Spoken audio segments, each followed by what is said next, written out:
장마전선이 남부에서 중부로 북상하면서 많은 비가 쏟아지고 있습니다. 서울에서도 빗줄기가 제법 굵어졌고 앞으로 서울을 포함한 수도권에 폭우가 예고돼 있습니다. 북상하는 태풍 네파탁의 경로까지 김동혁 기상 전문 기자와 자세히 얘기 나눠보겠습니다. 네, 어서 오세요. 네, 고생 많으십니다. 네. 자, 오늘 종일 충청에 많은 비가 내렸는데요. 네. 현재 장마전선 어디에 있는지부터 짚어주시죠.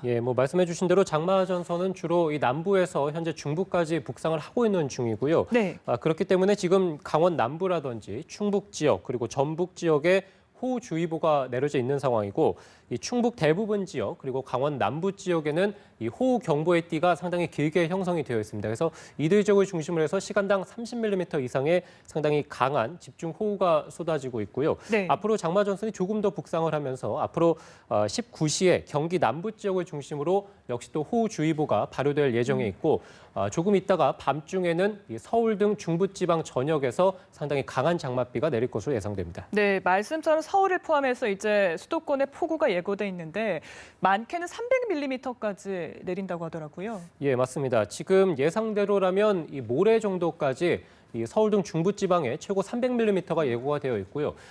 그 밖의 지역, 이 중부지방에서도 100에서 한 200mm 정도, 그래서 상당히 많은 이 큰 비가 쏟아질 것으로 현재는 예고가 되어 있습니다. 네. 또 남부지방을 중심으로도 30에서 한 80mm 정도 장맛비가 현재 내릴 것으로 보이고요.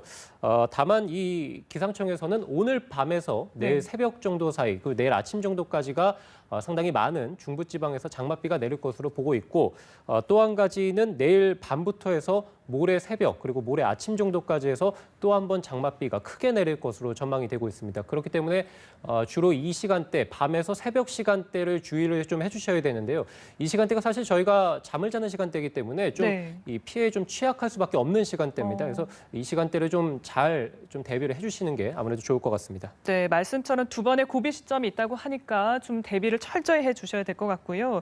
추가 피해가 없어야 될 텐데 걱정입니다. 이번 비 언제쯤 그치나요? 예, 일단은 남부지방 같은 경우는 수요일 정도의 비가 모두 그칠 것으로 보이고요. 예. 강수량을 말씀드렸습니다만 30에서 80mm니까 그렇게 많지는 않고 이 주로 장마전선의 세력이 중부지방에 머물면서 남부지방은 비가 좀 오락가락하는 모습을 보이겠고 일부 소강 상태에 드는 곳도 있겠습니다. 이 수요일 정도의 비가 모두 그칠 것으로 현재는 예상이 되고 있고요.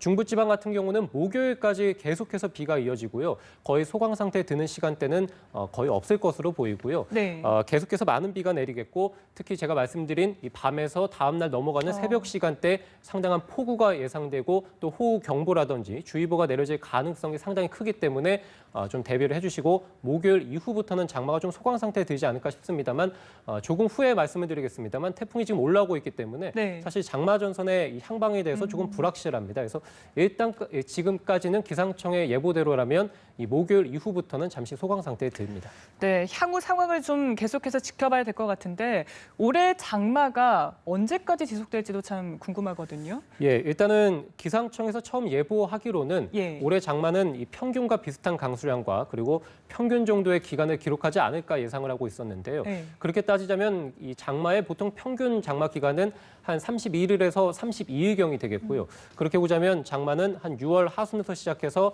7월 하순경에 끝나는 게 이 평상시의 모습입니다. 그렇기 때문에 올해 장마도 한 7월 24일에서 25일경 이런 중하순, 7월 하순경에 장마가 끝날 것으로 예상이 됩니다만 지금 변수가 이 장마 한 중반기쯤에 접어들면서 태풍이 갑자기 북상을 하기 때문에 네. 태풍이 올라올 때는 이 태풍이 올라오면서 한반도 주변에 있는 장마전선을 완전히 북한 지역까지 밀어올릴 가능성도 있고요. 또는 이 중부지방까지 밀어올리면서 다시 한번 장맛비가 강하게 내릴 수도 있기 때문에 이 태풍의 어떤 진로에 따라서 장마가 끝날 수도 있고 또는 길게 이어질 수도 있는 상황입니다. 그렇기 네. 때문에 조금 더 두고 봐야 될 것 같습니다. 그러니까 태풍 네파탁이 어떻게 보면 관건이 될 수도 있을 것 같은데요. 네. 지금 곳곳에 호우주의보가 내려져 있습니다. 근데 이번 장마가 그 폭우 형태로 많은 비가 쏟아져서 더 큰 피해가 발생하지 않을지 걱정이 되는데요. 네. 이게 장마의 강도가 세졌다 이렇게 봐야 되는 건가요? 한 90년대 중반 정도부터 사실 우리 한반도의 여름철 강수가 조금 변했다, 이 특징이 좀 변했다라고 보시면 될 것 같은데요. 네. 이전에는 사실 장마 기간만 본다면 장마 기간 동안 사실 지루하게 비가 길게 이어지는 경우가 대부분이었다면 네. 90년대 중반 이후부터는 단시간에 집중적으로 쏟아지는 이 폭우 형태의 어떤 장맛비가 좀 증가하는 경향을 보이고 있습니다. 그래서 특히 시간당 30mm 이상 쏟아지는 이 정도 비면은 우리가 앞이 거의 보이지 않는다라고 보시면 되겠는데 30mm 이상 쏟아지는 집중호우의 빈도가 과거보다 거의 배 이상, 2배 이상 늘었다라고 보시면 되겠고요. 결과적으로 장마 기간 전체 동안 한 평균 350mm 정도 비가 내리는데 과거에는 한 달 동안 이 정도의 비가 길게 고루고루 내렸다면 최근에는 350mm의 강수량이 특정한 며칠 동안 내렸다가 소강 상태에 들었다가 다시 또 폭우처럼 이어지는 이런 형태를 보인다라고 생각하시면 될 것 같습니다. 네, 그래서 기상 정보를 좀 잘 참고를 하셔야 될 것 같은데, 네. 근데 일각에서는 그 예보가 계속해서 빗나간다 이런 불만의 목소리도 나오거든요. 예. 근데 제가 알기로는 그 기상청에서 사용하는 슈퍼컴퓨터 아주 비싸고 또 성능도 좋다고 알고 있는데 예. 왜 그럴까요? 예, 말씀하신 대로 기상청이 보유한 이 슈퍼컴퓨터가 전국 예. 물품 중에서 가장 비싼 건 맞고요. 예. 최근 이 장마 기간만 제가 말씀을 드리자면 뭐 지난 주말에도 그랬습니다만 서울에 비가 내리지 않았죠. 네. 상당히 맑은 날 이어지면서 장마인데 왜 비가 내리지 않느냐 이런 뭐 우려의 목소리도 상당히 많이 저도 듣곤 했는데요.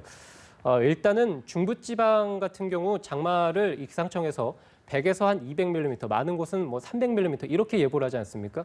이 중부지방 같은 경우는 사실 뭐 서울이라든지 경기도 있습니다만 아래 지역인 충청 지역도 같이 포함이 되게 되죠. 그래서 오늘 같은 경우가 바로 그 경우인데요. 충청 지역은 상당히 지금 100mm 이상의 많은 비가 내렸는데 네. 서울이라든지 경기 북부 지역에서는 사실 오늘 장맛비 구경하기가 상당히 힘들었거든요. 그래서 사실 뭐 기상청에서는 아무래도 뭉뚱그려서 예보를 할 수밖에 없기 때문에 지역이 어디냐에 따라서 사실은 장맛비를 맞고 안 맞고의 차이가 있고 이렇다 보니까 왜 장마인데 장맛비를 나는 맞지 못하는가 이런 얘기를 좀 하시게 되는데요.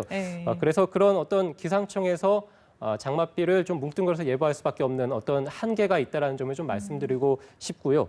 이 슈퍼컴퓨터를 사실 보유하고 있습니다만 우리가 한반도 지역을 뭐 1km씩 쪼개서 동단위로 예보하는 것은 상당히 어렵습니다. 상당히 많은 물리적인 계산을 해야 되기 때문에 아무리 비싼 컴퓨터를 가지고 있다 해도 내가 사는 어떤 동에서의 비가 언제 얼만큼 내리느냐를 예보하기는 기상청에서 어렵고 네. 역시 또 예보관이 주관적으로 좀 예보를 하기 때문에 약간 틀리는 경우는 있습니다만 이거는 뭐 우리나라뿐만이 아니고요. 전 세계적으로 이런 뭐 특징을 좀 보이고 있습니다. 네, 그러니까 한계가 있는 건 이해가 되는데 조금 아쉬운 면은 분명히 있는 것 같습니다. 네. 자, 끝으로 올해 첫 태풍이죠. 계속 얘기를 해드리고 있는데 네파탁이 북상 중이거든요. 예상 경로 좀 짚어주시죠. 예, 일단 태풍 네파탁이 1호 태풍으로 발생을 했습니다. 보통 6월 달에 발생을 하게 되는데 올해 같은 경우는 좀 늦게 발생을 했습니다. 그래서 7월에 발생을 했고요. 지금 현재 태풍 네파탁은 괌 남서쪽 한 200km 떨어진 곳에서 북서진을 하고 있습니다. 그래서 앞으로 주 중반쯤 정도가 되면 일본 오키나와 남쪽을 지날 것으로 예상이 되고요. 예. 이후 대만 북부 해상 쪽에 근접을 할 텐데 이후 진로가 사실 좀 유동적입니다. 그래서 중국 남동부 쪽을 지날 가능성이 현재는 가장 큽니다만 중국 쪽을 지나서 한반도 서해상으로 진출할 가능성.